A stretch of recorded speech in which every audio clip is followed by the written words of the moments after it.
We've got new Macs, new chips, I've spent an awful lot of money, and I've only had 4 hours sleep, so this could be an interesting one. Last night was only ever going to be a Mac event, wasn't it? I mean, there was talk about the iPad Mini 7 appearing, AirPods Max 2, a 32-inch iMac Pro, etc, etc. None of that happened. What we got instead was the M3, the M3 Pro, and the M3 Max chips, and that's the first time that Apple has done all three in one go, because normally you'd have the M1 and then a few months later the M1 Pro, M1 Max, same thing with the M2 chip, but this time no, they've gone all out and said, here you go, here's all three of them at once, off you go. I have, like I mentioned, only had 4 hours sleep. I'm incredibly tired. What you're about to hear and watch is me reacting to the event last night and revealing what I've bought. What was interesting is that the entire event last night was shot on the iPhone. That was easily, I think, the most impressive thing. That's by the by. I think the real stories from last night are no more 13-inch MacBook Pro, and the touch bar has gone completely. No updates to the Mac Mini or the Mac Studio, or the Mac Pro, or the MacBook Air, Lightning peripherals, and some strange changes to specs which you may have missed. I'll get into all of that in a moment, but first, just a very quick word on today's sponsor, which is Trend Micro and Cleaner One Pro. I remember when I first got this M1 24-inch iMac, and I ran Cleaner One Pro on it after about 2 weeks of using it, and it found 2 gig of unused files. And that's the whole point of Cleaner One Pro. It sniffs out those big files that you don't know are there, but which are chewing up valuable space. And you can do this either via a fast, quick clean, or you can run a system optimizer, which gives you a complete view of everything that's taking up space on your Mac. There's even a big files section, which for someone like me who has a lot, as you can imagine,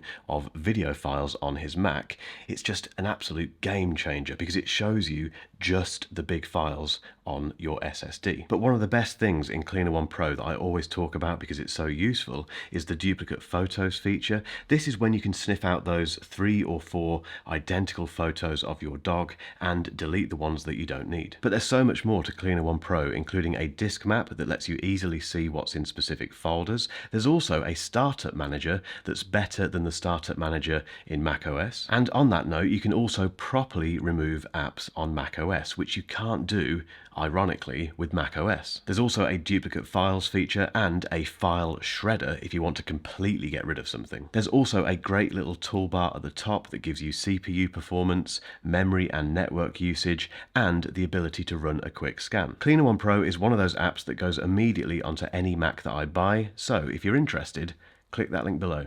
Yes, that sponsor read was done about a week ago because I'm wearing different clothes and I probably look a lot more awake than I do now. Regardless, let's talk about the Intel crowd. And what I mean by that is that Apple constantly referred to Intel Macs last night. Clearly, they are concerned about how many people are still using Intel Macs. And although I couldn't find any official stats about this, obviously, there's talk on Twitter/X this morning that over 50% of existing Mac users are still using Intel Macs. And the reason for that is because, one, people love their Macs and don't want to get rid of them, and 2, they last forever. Oh, and 3, a new Mac is astronomically expensive. And to be completely honest, if I wasn't doing this for a living, I would hold on to my Macs for much, much longer. The other really interesting thing, which a lot of people have picked up on, is the fact that the other comparisons were between the M3 and the M1. Not the M2. The M2 was there on those funny charts that Apple puts up and doesn't fully explain, but it was pretty absent in terms of the script. They don't want to mention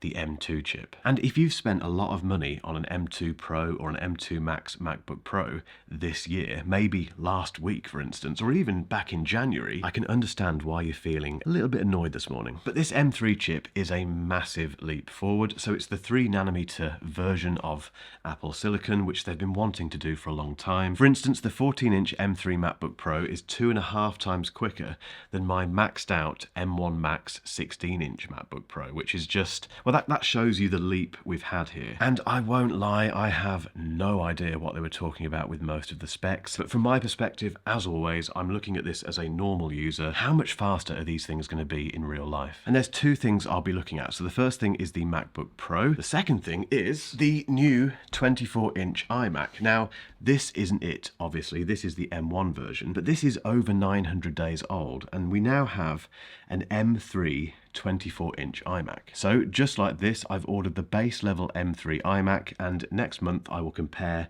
this against that. But something else happened yesterday. Remember the 13-inch MacBook Pro with the touch bar? It's gone. It's finished. It's completely disappeared from Apple's website. In its place, we have a base model 14-inch MacBook Pro running the M3 chip. And it's $100 cheaper as well, which is fantastic. I don't know if it's £100 cheaper in the UK. I'm very tired. I can't be bothered to check. If you know if that's the case, let me know in the comments below. And the touch bar was ridiculous, so I'm not waving goodbye to that with a tear in my eye. And that base model 14-inch MacBook Pro has an 8-core CPU, 10-core GPU, 8 gigabytes of unified memory, yes, although we think it has dual NAND chips, so we should have got rid of that slow speed issue with the M2, and a 512 gig SSD. The big thing is, though, I think, is that it comes with the Liquid Retina ProMotion display, and I think it will sell like hotcakes. And now, onto the weird things that Apple did yesterday.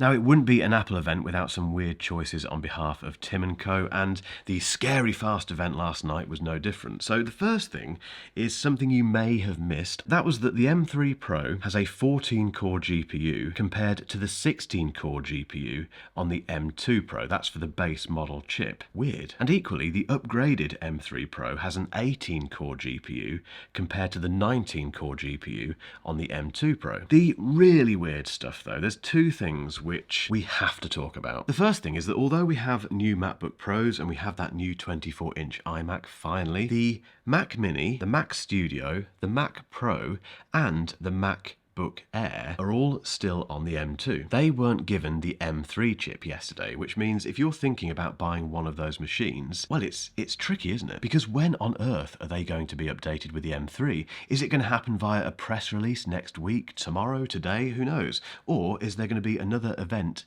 next year to upgrade those machines? It's a very hard one to answer because I'll think about it, I promise. The other thing which is causing all sorts of havoc on social media this morning, the fact that if you buy that new 24-inch iMac and you will get either the Magic Mouse or the Magic Trackpad and a Magic Keyboard, they're still Lightning. That's right, Apple has not updated the rest of its peripherals with USB-C charging. Whether or not it's down to manufacturing processes or stock levels and having lots of existing stock of those peripherals or whatever it is, it still doesn't make any sense because they are creating bad PR for themselves here. But I know you want to know what I've bought and what I've spent lots of money on, so let's get into it.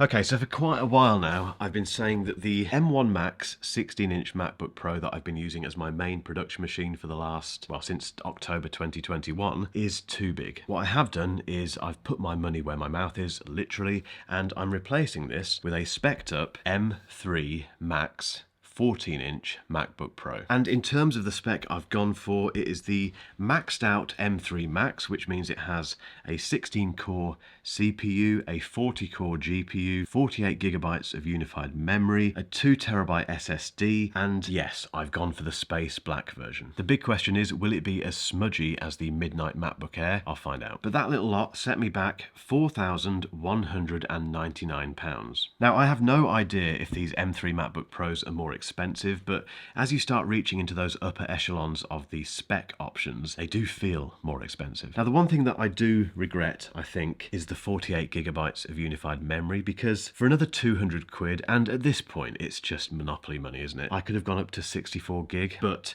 that's the version I'm getting. I'm getting it hopefully mid-November, and I'll do a test between that one and this one to see what it's like in terms of video production performance. That's the thing that I'm interested in. And equally, that will show me and show you, hopefully, how far we've come between October 2021 and November 2023. If you want to catch up on my live stream from last night, if you were there again, thank you so much for joining me. It was brilliant. I promise I'll try and do more of those. But if you want to see how wrong we all were about our predictions for last night's event, keep watching for a link to that video. And if you haven't subscribed, please do, because there's going to be lots of new Mac content on the way. It's going to be a very interesting few weeks.